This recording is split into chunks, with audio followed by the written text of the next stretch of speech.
नमस्ते विद्यार्थ्यांनो, आज आपण इयत्ता 12वी मधील SP विषयातील, ज्याला आपण चिटणीसाची कार्यपद्धती म्हणतो, या विषयातील प्रकरण 11 वित्तीय बाजार या प्रकरणाचा स्वाध्याय सोडवणार आहोत। आणि या प्रकरण 11 आणि 12 प्रकरणाला एकूण 14 गुण आहेत। पैकी 10 गुणांचे प्रश्न आपण परीक्षेला सोडवणार आहोत। तर त्यातला पहिला प्रश्न आज आपण घेणार आहोत। पहिल्यामधला एका वाक्यात उत्तरे लिहा। त्यामध्ये पहिला प्रश्न आहे, वित्तीय बाजार म्हणजे काय? प्रश्नाचं उत्तर अगदी व्यवस्थित आहे का?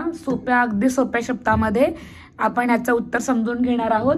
वित्तीय बाजार म्हणजे ज्या बाजारामध्ये वित्तीय मालमत्तेची म्हणजेच वित्तीय साधनांची, ज्याला आपण दस्तऐवज म्हणतो, या साधनांची देवाणघेवाण किंवा खरेदी विक्री केली जाते, त्या बाजाराला वित्तीय बाजार असे म्हणतात।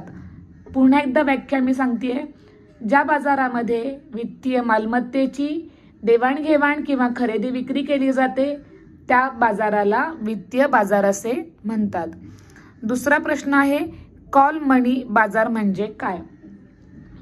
कॉल मनी बाजार म्हणजे ज्या नाणे बाजारात अति अल्प म्हणजे 1 दिवसाच्या कालावधीसाठी निधी कर्जाऊ दिला जातो व घेतला जातो, त्या नाणे बाजाराला कॉल मनी बाजार असे म्हणतात।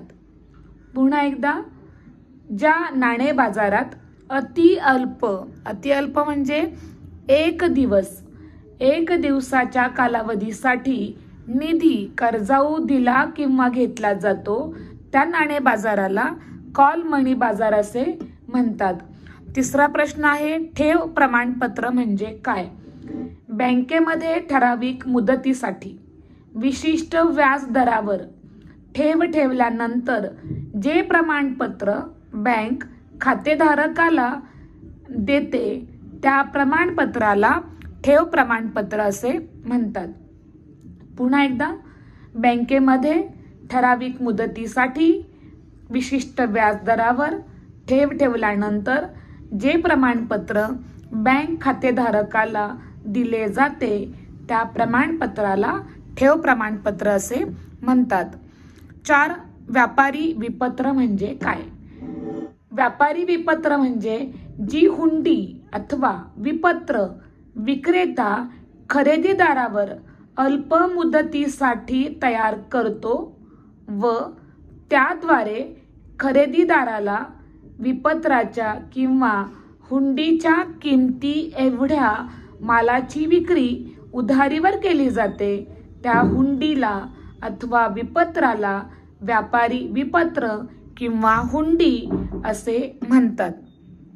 पुन्हा एकदा व्याख्या सांगते मी सोप्या शब्दामध्ये, जी हुंडीला आपण बिल ऑफ एक्सचेंज म्हणतो, किंवा विपत्र विक्रेता खरेदीदारावर अल्प मुदतीसाठी तयार करतो व त्याद्वारे खरेदीदाराला विपत्राच्या किंवा हुंडीच्या किमती एवढ्या मालाची विक्री उधारीवर केली जाते, त्या विपत्राला व्यापारी विपत्र असे म्हणतात। 5वा प्रश्न आहे, नवीन विक्री बाजार म्हणजे काय? ज्या औद्योगिक प्रतिभूती बाजारात नव्याने प्रस्थापित झालेली कंपनी प्रथमच गुंतवणूकदारांना भाग, कर्जरोखे इत्यादींची विक्री करून नवीन भांडवल उभारते, त्या औद्योगिक प्रतिभूती बाजाराला नवीन विक्री बाजार असे म्हणतात। व्याख्या पुन्हा एकदा मी तुम्हाला स्पष्ट करून देणार आहे, ज्या औद्योगिक प्रतिभूती बाजारात नव्याने प्रस्थापित झालेली कंपनी प्रथमच गुंतवणूकदारांना भाग, कर्जरोखे इत्यादींची विक्री करून नवीन भांडवल उभारते, त्या औद्योगिक प्रतिभूती बाजाराला नवीन विक्री बाजार असे म्हणतात। आता पुढचा प्रश्न आहे, खालील वाक्यातील अधोरेखित शब्द दुरुस्त करून वाक्य पुन्हा लिहा। पहिलं वाक्य आहे, अस्तित्वात असलेल्या प्रतिभूतींच्या पुनर्विक्रीचा व्यवहार प्राथमिक बाजारात केला जातो। तर प्राथमिक हा शब्द चुकीचा आहे, इथे शब्द पाहिजे दुय्यम, म्हणजे उत्तर असं होणार आहे, अस्तित्वात असलेल्या इथे अस्तित्वाने शब्द चुकलेला आहे. अस्तित्वात असलेल्या प्रतिभूतींच्या पुनर्विक्रीचा व्यवहार दुय्यम बाजारात केला जातो. प्राथमिक शब्द काढायचा आहे, त्या जागी दुय्यम शब्द लिहायचा आहे. दुसरा प्रश्न, दुय्यम बाजारात कंपनी जनतेला प्रथमतः नवीन भागांची विक्री करते. तर इथे दुय्यम शब्द चुकीचा आहे. त्या दुय्यमच्या ठिकाणी आपल्याला प्राथमिक हा शब्द लिहायचा आहे. उत्तर असं होणार आहे, प्राथमिक बाजारात कंपनी जनतेला प्रथमतः नवीन भागांची विक्री करते. तिसरा प्रश्न, नाणे बाजारात एका वर्षापेक्षा जास्त मुदतीच्या वित्तीय साधनांचा व्यापार केला जातो. तर इथे नाणे बाजार हा शब्द चुकीचा आहे. तिथे आपण लिहिणार आहे भांडवल. बाजार हा शब्द पुढे आहे, म्हणजे उत्तर असं होणार आहे, भांडवल बाजारात एका वर्षापेक्षा जास्त मुदतीच्या वित्तीय साधनांचा व्यापार केला जातो. चौथा प्रश्न आहे, वित्तीय बाजाराचे मुख्यतः भांडवल बाजार आणि कॉल मनी मार्केट यामध्ये वर्गीकरण केले जाते. तर कॉल मनी मार्केट हा शब्द चुकीचा आहे. त्याच्या जागेवर आपल्याला शब्द लिहायचा आहे नाणे बाजार. म्हणजे उत्तर असं होणार आहे, वित्तीय बाजाराचे मुख्यतः भांडवल बाजार आणि नाणे बाजार यामध्ये वर्गीकरण केले जाते. आता पुढचा प्रश्न आपल्याला असा आहे की काय विचारलंय प्रश्न क्रमांक 2 मध्ये, खालील संज्ञा संकल्पना स्पष्ट करा. आता इथे संकल्पना आपल्याला स्पष्ट करताना तुम्हाला मी नेहमी सांगते की कमीत कमी त्या संकल्पना स्पष्ट करताना 2 मार्कांसाठी 4 मुद्दे आपल्याला लिहिणं गरजेचं आहे. पहिली संकल्पना आहे वित्तीय बाजार. आता वित्तीय बाजार स्पष्ट करताना आपल्याला इथे यामध्ये लिहायचं आहे पहिला मुद्दा की ज्या बाजारात वित्तीय मालमत्तेची देवाणघेवाण किंवा खरेदी विक्री केली जाते त्या बाजाराला वित्तीय बाजार असे म्हणतात. दुसरा पॉइंट असं लिहायचा आहे, वित्तीय बाजारामुळे बचतीला गुंतवणुकीचे रूप प्राप्त होते. तिसरा मुद्दा लिहायचा आहे, वित्तीय बाजारामुळे बचतीची गतिशीलता वाढते. आणि चौथा मुद्दा लिहायचा आहे, वित्तीय बाजाराचे कार्य हे गुंतवणूकदार व कर्जदार यांच्यातील मध्यस्थ म्हणून असते. आता दुसरा लिहिणार आपण भांडवल बाजार. भांडवल बाजारामध्ये पहिला मुद्दा असा येईल, ज्या ठिकाणी व्यावसायिक संस्थांना आवश्यक असणाऱ्या दीर्घ मुदतीचे भांडवल घेतले किंवा दिले जाते त्या बाजाराला भांडवल बाजार असे म्हणतात. दुसरा मुद्दा असा येईल, ज्या ठिकाणी व्यापारी उपक्रमासाठी आवश्यक असणारे दीर्घ मुदतीच्या भांडवलाचे कर्ज दिले अथवा घेतले जाते त्या बाजाराला भांडवल बाजार असे म्हणतात. तिसरा मुद्दा, या बाजारातील वित्तीय मालमत्तेला दीर्घ व अनिश्चित मुदत असते. आणि चौथा मुद्दा, या बाजारामुळे संसाधनांना गतिशीलता प्राप्त होते व त्यामुळे देशाची आर्थिक व्यवस्था सुधारण्यास मदत होते. आता आपण पुढचा प्रश्न बघणार आहोत. त्यामध्ये पुढची संकल्पना आहे नाणे बाजार. आता नाणे बाजार हा आपल्याला माहिती आहे अल्प मुदतीचा हा बाजार आहे. यामध्ये एक पहिला मुद्दा असा येणार आहे, ज्या बाजारात अल्प मुदतीसाठी निधी दिले जाऊन कर्ज घेतली जातात त्या बाजाराला नाणे बाजार असे म्हणतात. दुसरा मुद्दा, या बाजारात अल्प मुदतीच्या निधीचे कर्ज घेतले किंवा दिले जाते. तिसरा मुद्दा, त्या बाजाराला या बाजारातील आर्थिक साधनांचा कालावधी 1 दिवसापासून जास्तीत जास्त 1 वर्षाचा असतो. आणि पुढे शेवटचा मुद्दा यामध्ये चौथा असा असणार आहे, या बाजारातील साधनांचे रूपांतर सहज रोख स्वरूपात करता येते. आता चौथा पण पॉइंट पाहणार आहोत, कॉल मनी बाजार. आता कॉल मनी बाजारामध्ये पहिला मुद्दा असा असणार आहे, कॉल मनी हा भारतातील नाणे बाजारातील महत्वाचा घटक आहे. दुसरा, या बाजारामध्ये अल्प मुदतीची कर्जे दिली जातात, म्हणजे उदाहरणार्थ 1 दिवसासाठी. तिसरा मुद्दा असणार आहे, कॉल मनी बाजार म्हणजे जेव्हा एखाद्या बँकेला तात्पुरता पैशांचा तुटवडा जाणवतो तेव्हा दुसरी बँक तो पैसा पुरवते. म्हणून कॉल आणि नोटीस कॉल बाजाराला 2 बँकेतील कॉल मनी बाजार असे म्हटले जाते. पाचवा आहे राजकोष पत्रे. आता राजकोष पत्रे म्हणजे काय, तर सरकारच्या अल्प मुदतीच्या निधीची गरज भागविण्यासाठी भारतीय मध्यवर्ती बँकेने केंद्र सरकारच्या वतीने जारी केलेली अल्प मुदतीची प्रतिभूती वितरित करणे यालाच राजकोष पत्र असे म्हणतात. दुसरा मुद्दा, राजकोष पत्राचा कालावधी 1 वर्षापेक्षा जास्त नसतो. म्हणजेच तो 91 दिवस, 182 दिवस किंवा 364 दिवस इत्यादी कालावधीचा असतो. तिसरा मुद्दा असा लिहिता येईल, राजकोष विपत्रे ही बँक, व्यक्ती, कंपनी, संस्था इत्यादींना विक्री केली जाते. आणि चौथा मुद्दा आपण असा लिहू शकतो, ही मुक्त हस्तांतरणक्षम पत्रे असतात आणि या पत्राची किंमत रुपये 25,000 किंवा 25,000च्या पटीमध्ये असते. म्हणजेच हे 0 व्याजबंध पत्र असते व याची सूट देऊन विक्री केली जाते. आता 6वा मुद्दा आहे, 6वी संकल्पना आहे व्यापारी विपत्र. व्यापारी विपत्र म्हणजे विक्रेत्याने खरेदीदारावर मालाच्या किमती एवढी विपत्र किंवा पावती बनवून उधारीवर माल किंवा वस्तूंची विक्री करणे म्हणजे व्यापारी विपत्र होय. दुसरा मुद्दा यामध्ये, व्यापारी विपत्राला व्यापारी हुंडी असेही म्हणतात. तिसरा मुद्दा, विक्रेत्याने खरेदीदारावर तयार केलेली हुंडी म्हणजेच व्यापारी विपत्र होय. चौथा मुद्दा, हे विपत्र अल्प मुदतीचे असते.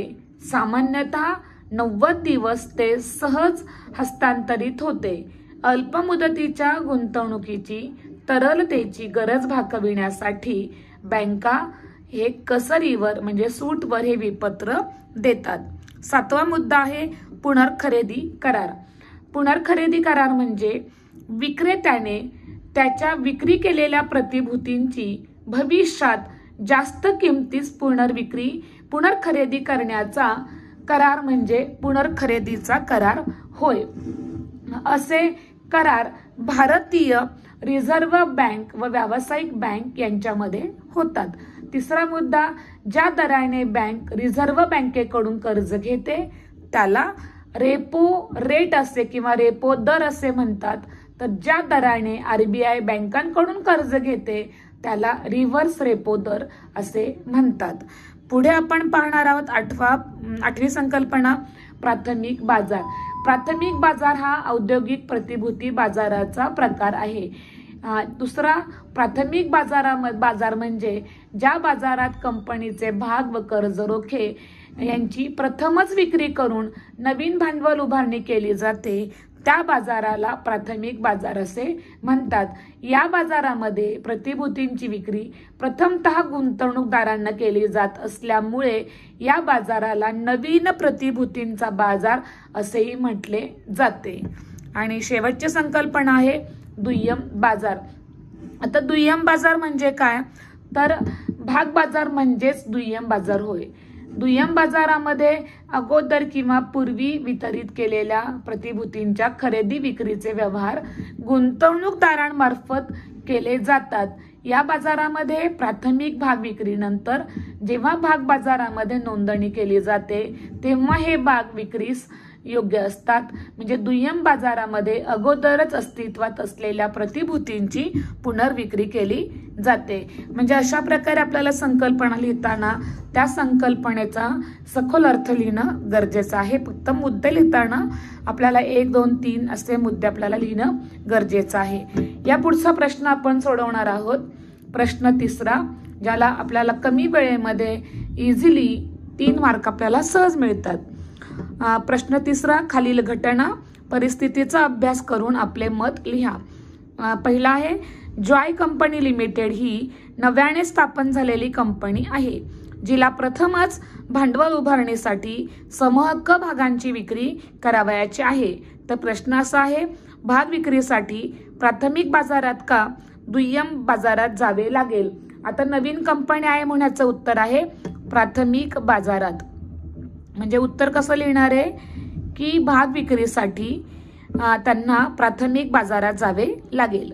दुसरा प्रश्न, सार्वजनिक भाग विक्रीला हक्क भाग म्हणून भाग विक्रीचे आवाहन करता येईल का. ज्याचं उत्तर आहे करता येईल म्हणजे होय.